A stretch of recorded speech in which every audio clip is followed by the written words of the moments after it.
Hello friend, जैसा कि आप देख सकते हैं ये रेडमी का Y2 सेट है। सॉन्ग चलाने पे आवाज़ आ रहा था, बट जो कॉलिंग वाला स्पीकर था उसमें आ रहा था। अगर ऐसी दिक्कत आपके फ़ोन में कभी भी है तो आप अपने फ़ोन को बस एक बार रिबूट कर दीजिए, उसके बाद सही हो जाएगा। जैसे कि आप देख रहे हैं, अपने फ़ोन को रिबूट रिमोट कर दीजिए मैं।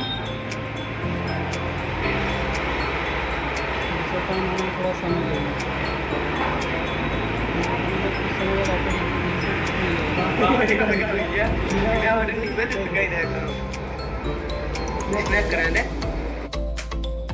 अभी देखिए सेट ऑन हो रहा है, कुछ समय लगेगा रिबूट होने पे। जैसे ही रिबूट होकर ऑन होता है आपको स्पीकर चेक करा देते हैं। आवाज़ तो आ रहा था, लेकिन जो कॉलिंग वाला स्पीकर है उसमें आ रहा था, और सॉन्ग भी चलाने में कॉलिंग वाले में भी आ रहा था। लेकिन आप अगर रिबूट अपने से कर देंगे तो आपका जो है एप्लीकेशन रिबूट हो गया और भी चेक करा देते हैं आपको।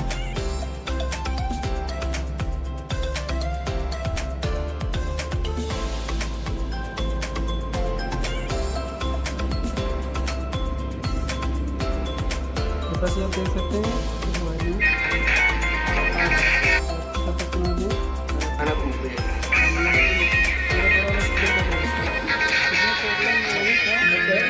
कि ऊपर वाला स्पीकर बज रहा था सॉन्ग चलाने पे।